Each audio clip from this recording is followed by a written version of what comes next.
Welcome to this in-depth video about catching bigger carp using boilies.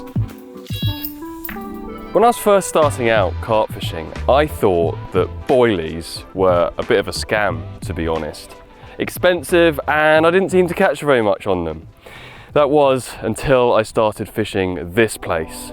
This huge reservoir and the tough fishing that came with it really proved to me that boilies have their place, and this tutorial is going to be all about how to get the most out of them to catch those bigger fish. Now, of course, no carp fishing tutorial is complete without expressing that location is the most important thing, and searching for signs of carp is the very first thing you should do on a session. However, I had already done this the week before, finding a few fish at the opposite end of the res where I'd begun catching from. I first got the spot going by feeding 1 kilogram of boilies over quite a large area with a throwing stick. You know a place is big when you kind of have to drive from one end to the other. So my last couple of sessions have been up the arm, as we call it, like this long, thin channel of the reservoir. The reason I come up here in the springtime is because shallow water warms up quicker than deep water. The deep, dark, doomy depths are insulated by the water above it. The light doesn't penetrate. The sun's rays don't warm it up in the same way that this shallow end does. Also, a lot of the winds lately have been blowing in this direction. So there's like a warm breeze blowing food, blowing the warm surface water up into this zone. However, the last couple of days I've been popping down and sticking a little bit of bait out in a swim just down there. When I came up, there was someone fishing. Not that swim, but the one directly next to it. I could have gone in there, but on a 200-acre lake, going and setting up next to someone is just bad etiquette. So I've decided I'm going to fish the very furthest swim, the one that's closest to where the river sort of flows in at the top end. Reason being is because I just stuck my head over the wall by the bridge and I spotted a few carp down there. Of course, the process of getting the rods out, sticking some bait out and getting the traps set will probably scare those fish away, but I know I'm in a good area should they return. I will say it is a bit of a mission fishing this particular area, but there's absolutely no point fishing a nice, comfortable, convenient swim if there's no carp there.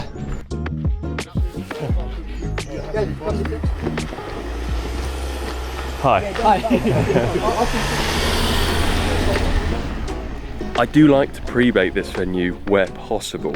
Of course, I'm unfortunate this time round, but in the past, by sticking out just a little bit of bait and like a scattering of boilies on the lead up to a session. It's a cozy little swim, this one. It don't have to be a lot of bait, it just has to be consistent.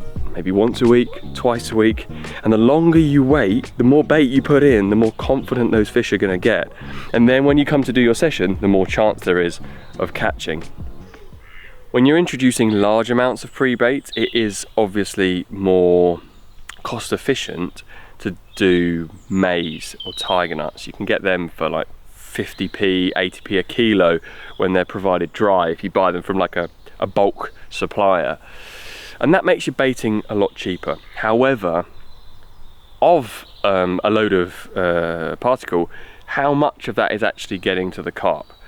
I've thrown out sweet corn here and watched it sink, and there's roach eating it before it even gets to the bottom. That's why, yeah, I might get a spot started by introducing a load of cheap particle, just filling it in, you know, just putting out a whole bucket, let's say. Loads of fish come in, stir up the bottom, clear off any weed and sticks if there's any leaves and stuff on the spot. But then after that I'm switching over to boilies. I want those fish to be catchable, and they are a lot more catchable when you're feeding boilies. The reason why is because when carp feed on boilies, like a spread of boilies, they're moving between mouthfuls. They're going down, eating one boilie, swimming along, finding another one, eating it, and then swimming again to find another. However, when they're feeding on particles on a tight little spot, they're often just doing that. They're feeding maybe for 5 minutes on like a 1 square foot patch of lake bed. And when you're carp fishing with a bolt rig, you need that fish to take the bait into its mouth and then swim to get hooked. So if the carp isn't swimming, it's just slurping it in, it can spit your rig back out without getting hooked. So on that same topic of how carp actually feed, I've got two rigs that demonstrate this same principle. I've got the rig that works absolutely fine for me on big waters like this when I'm feeding boilies. And then I've got the rig which tends to perform best for me when I'm fishing small lakes, particularly for those shy biting fish, those carp that are a bit wary, they've been fished for, they're tentative when they're taking a bait into their mouth. Now as you can see, this big water rig is very simple. It's a knotless knot. I've got some braid, I've got a big hook, I think it's a size 4, a 20mm bottom bait, boilie, and a 15mm pop-up. The reason that hook bait is so large is just because it's hard for a bream or a roach to get in its mouth. The other thing is that these two rigs are at quite different length. When I'm feeding small amounts of bait, a few grains of corn, maybe maggot or some pellet or something, I need that rig to go tight to hook a carp. So the rig is short, increasing the chances of a carp that's feeding very slowly and cautiously of getting itself hooked. However, this rig, the one I'm using today, is longer, the hook is bigger, the hook bait is way larger, and the brilliant thing about boilies is the manufacturers make them in a range of different sizes. This is a mainline cell boilie. I think they make them in 10, 12, 15, 18mm, 20mm option as well, which I wouldn't default to a really big bait like that. But you know, if you're catching lots of small fish and you want to get through to those bigger ones, just keep scaling up. Here's a little bit of advice from someone that is bad at casting. My rig is not on the rod whilst I make my first cast. I throw this one out to decide, you know, where I'm fishing, how far out, what depth. The reason I do it without that rig is because very often my first cast goes into a tree. Now that I've decided where it's going and I've put the line in the line clip, I can attach my rig.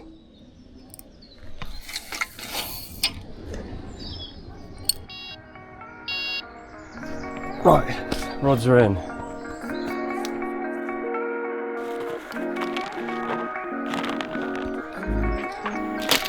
Where I'm fishing right now is probably 30 yards out, so the catapult easily gets my boilies far enough.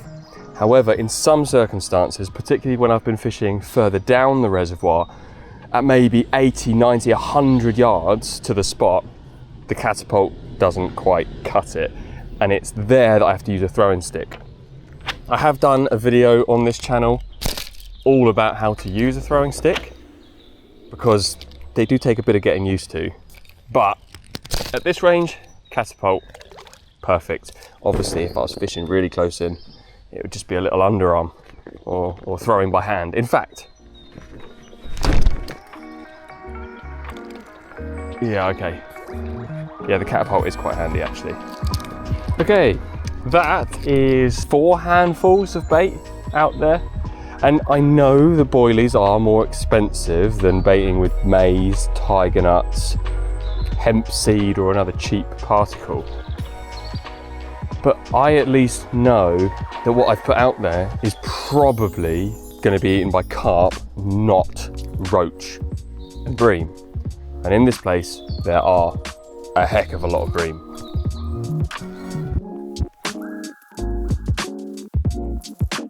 Whilst I usually like to fish a nice spread of boilies, getting the fish moving between mouthfuls, on a venue with less fish, or when you're just doing a very short session hoping for a quick bite, a PVA stringer can work quite well.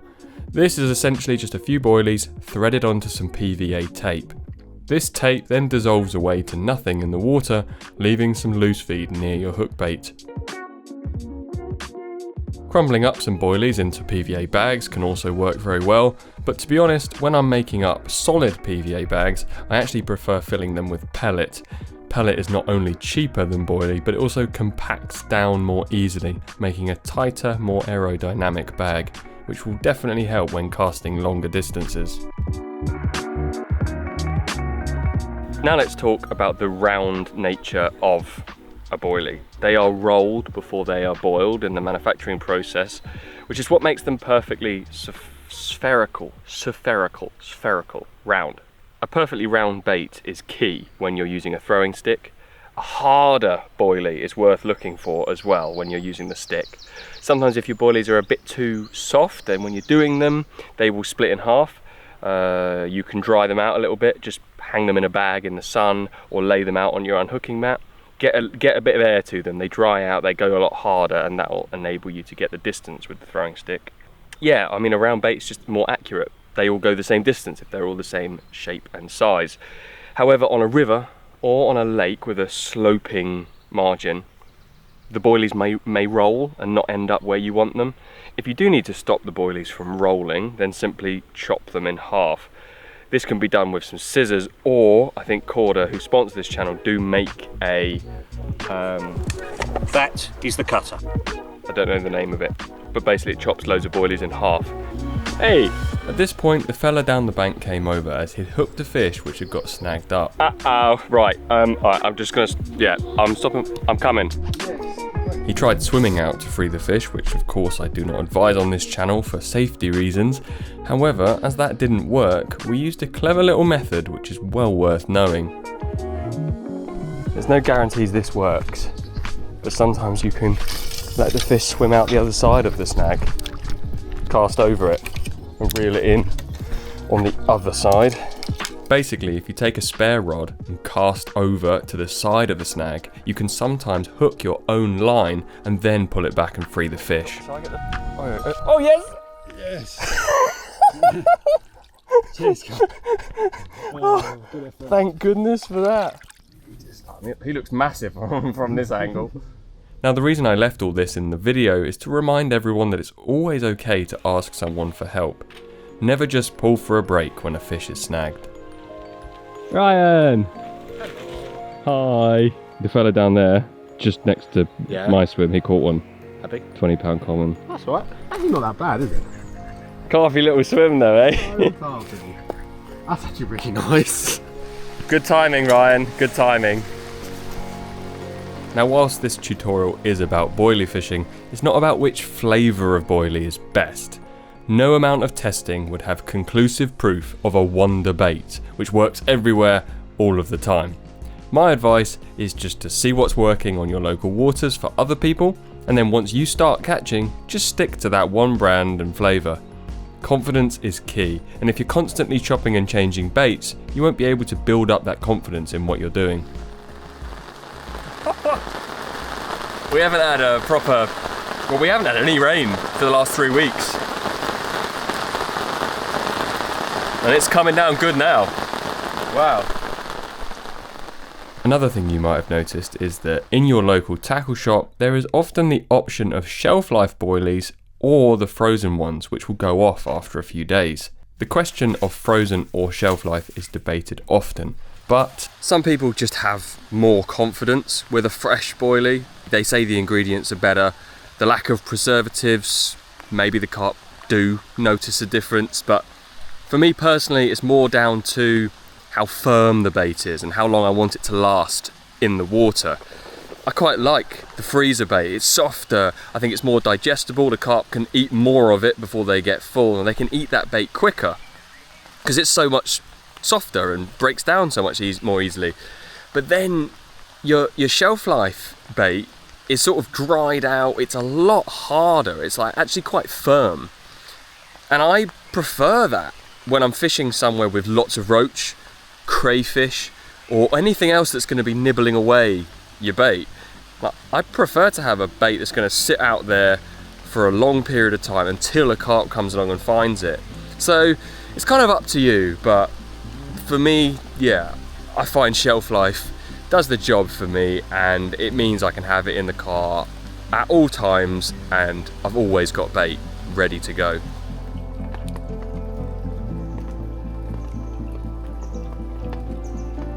Look at it, it's so pretty.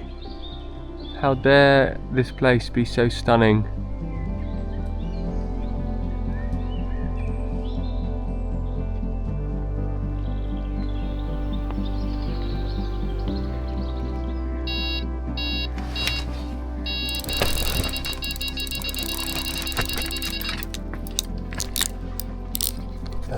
on.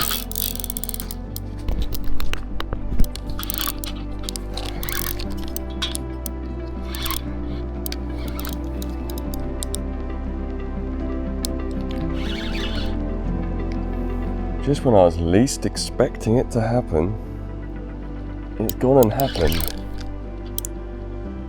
It has reached the snag down here though.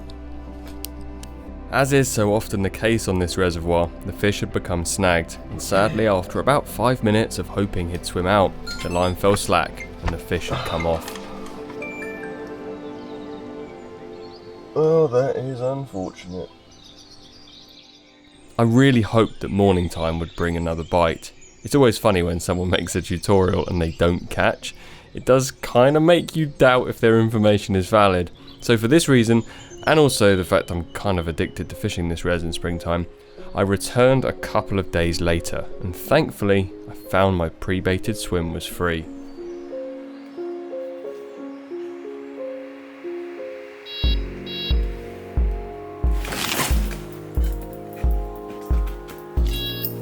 I'd got the bite I was after and hooked into a powerful carp. Oh, he really wants to get in those trees. But what's important here is to remember that whilst boilies aren't a wonder bait and won't work brilliantly everywhere, they really do have their place. To have a bag of boilies in your car at all times means you'll capitalise on more fishing opportunities. And to learn how to fish with boilies or incorporate them in your pre-baiting will definitely help you sleep through the night without bream picking you up. And in many cases, they'll also help you select those bigger fish. The evidence of that is clear on my main channel, but specifically on this reservoir, I can clearly see the groups of fish which I caught on sessions where I was fishing corn, bread, tiger nuts, or even single hook baits, compared to the sessions where I'd baited with a big spread of boilies and then stuck out a nice big hook bait too. I mean, this one was actually the lake record, so I couldn't have asked for anything better than that. I actually only made this tutorial because one of you guys left a comment on my last one requesting it. So if there's something that you'd like to learn, or maybe there's a topic that you feel I haven't covered yet on this channel, comment down below and I'll try and make it happen. See ya!